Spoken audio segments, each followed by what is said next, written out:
Oke, what's up guys? Selamat datang di channel gua di Atma Universe.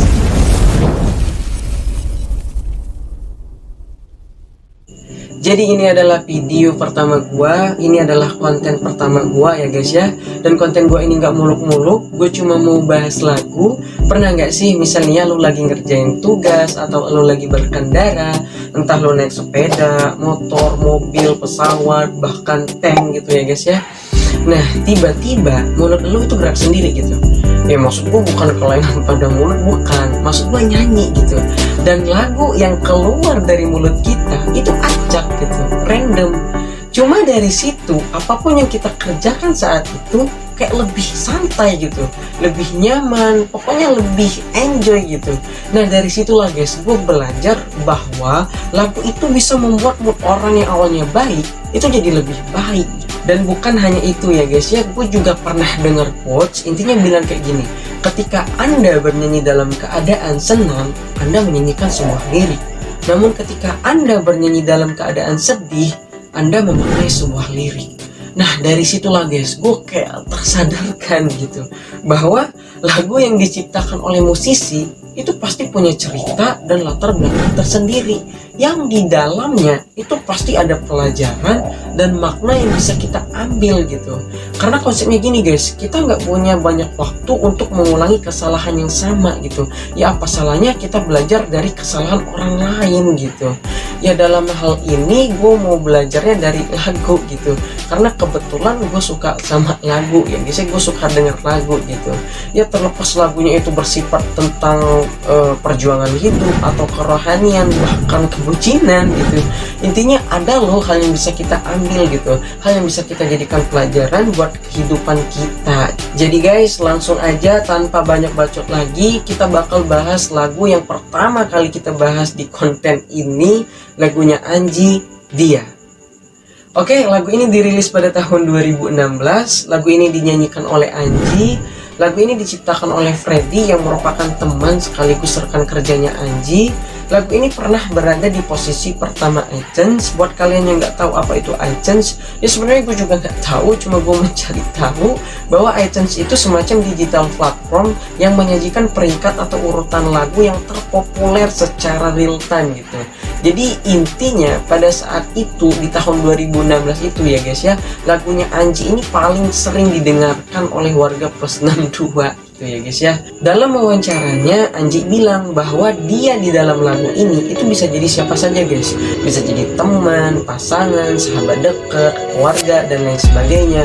Cuma Anji bilang bahwa dia di sini itu khusus untuk istri, untuk anak dan keluarganya si Anji ya guys ya. Dan dalam wawancaranya yang lain juga, Anji juga pernah bilang bahwa dia di sini itu nggak meluluh merujuk kepada manusia gitu, bisa jadi benda mati. Ya maksudnya dia di dalam lagu ini itu universal gitu ya guys ya. Oke guys, di sini gue udah pakai headset Bluetooth, gue juga udah stay handphone. Jadi langsung aja kita bakal play lagunya Anji Dia ini. Ya walaupun gue bukan pengamat musik, gue juga bukan musisi atau pemain musik ya guys ya. Apa salahnya sebagai pendengar gue mencoba mencari atau mengkaji lagu Dia ini ya guys ya. Apa sih yang bisa kita ambil dari lagu ini gitu loh. Jadi tanpa banyak bacot lagi, langsung kita gaskan. Oke guys, kita langsung aja play lagunya. Selamat pagi. Jangan lupa senyum hari ini, karena saya akan membuat tutorial video bagaimana membuat musik dari barang-barang yang kamu temui di alam. Membuat musik dari barang-barang alam. Oke. Oke, ada cewek lewat. Gak sengaja dilihat Anji. Di suatu hari tanpa sengaja kita bertemu. Aku yang pernah terluka Kembali direkam loh. mengenal cinta. Hati ini kembali temukan senyum yang hilang.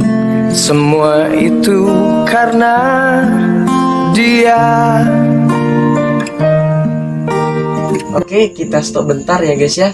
Jadi dari lirik di suatu hari tanpa sengaja sampai karena dia, yang gue pahami dari lirik ini adalah bab 1 pendahuluan gitu. Ya maksudnya ada latar belakang, ada rumusan masalah, ada tujuan. Jadi si aku di dalam lagu ini itu posisinya lagi gagal gitu dalam dunia percintaan guys. Entah dia diselingkuhin, dikecewain, ditinggalin dan lain sebagainya. Terus secara tidak sengaja dia bertemu dengan sosok baru gitu. Dan akhirnya dia mencoba untuk membuka lembaran baru, membuka hatinya. Karena memang benar sih guys, kita nggak bisa terpuruk dalam waktu yang lama. Apalagi dengan terjadinya peristiwa yang seperti ini gitu loh. Kita harus berani untuk membuka diri kita ya guys ya.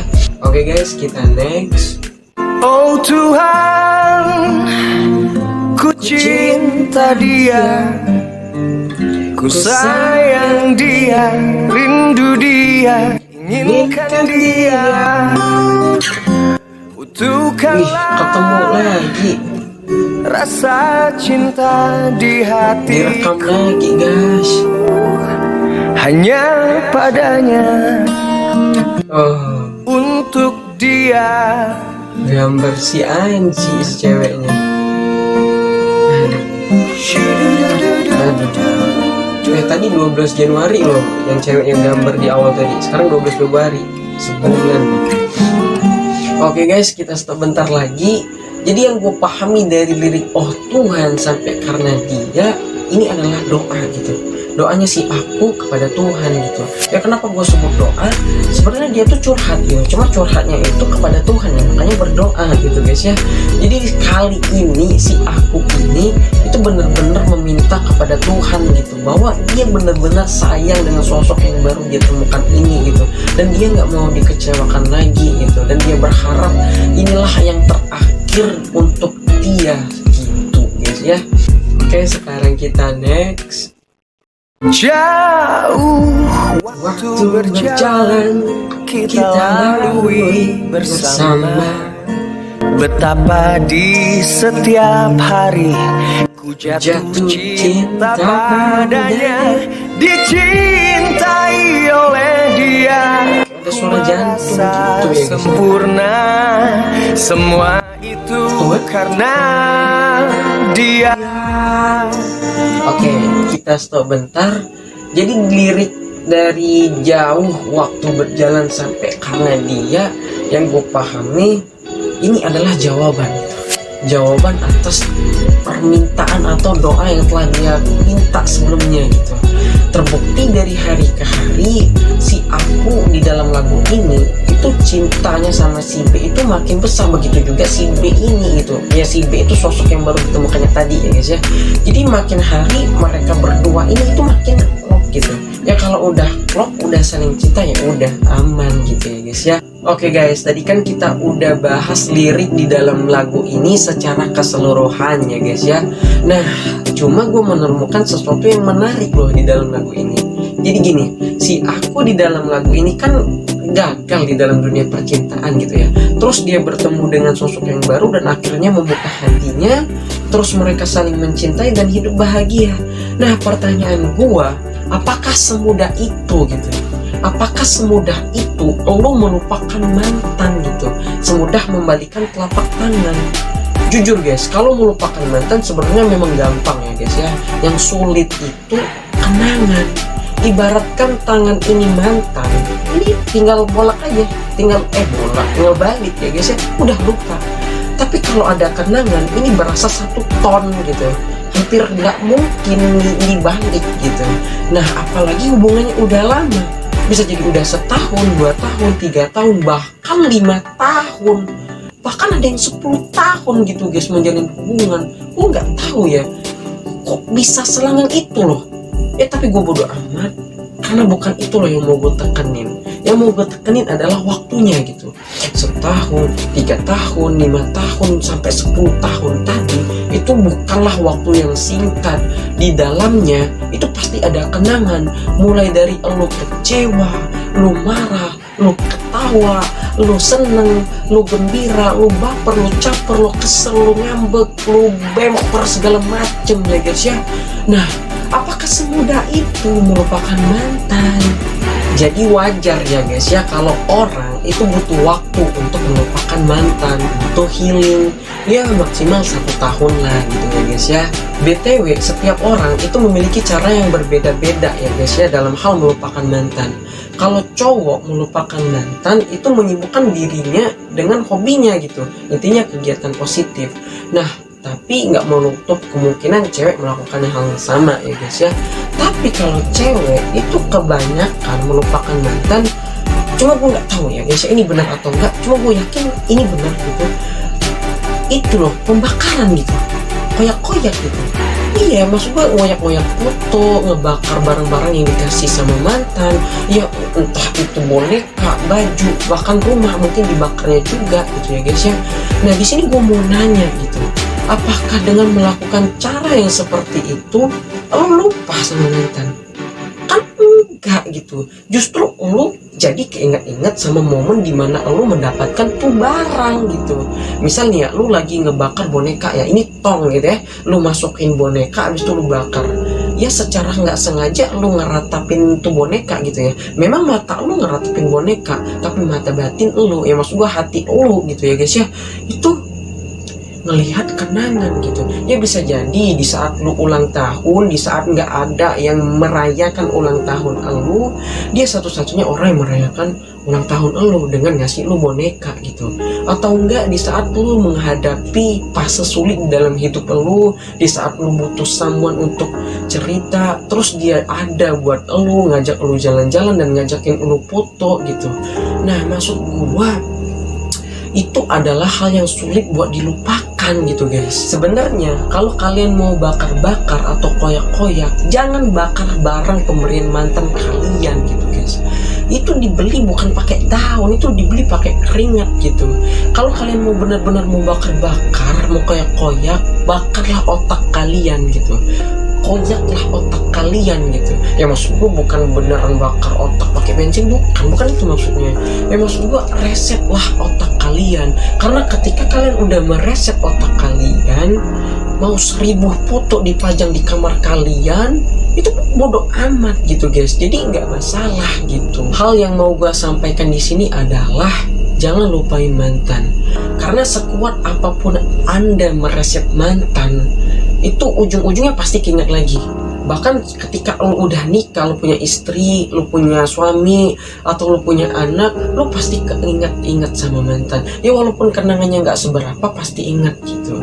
Jadi menurut gua solusi yang terbaik atas masalah ini adalah jangan lupakan mantan. Biarlah gitu, biarkan. Lo harus terima, lo harus ikhlas dengan lapang dada menerima semua yang terjadi. Tapi lo harus ingat, dia ya si kurang ajar tadi itu bukanlah orang yang menjadi prioritas lo lagi, dan dia bukanlah orang yang menjadi spesial lagi di hati lo. Jadi tuh orang kayak biasa aja gitu, jatuhnya jadi temen, dan lo nggak dapat musuh. Dan yang lebih penting adalah lo nggak perlu bakar-bakar.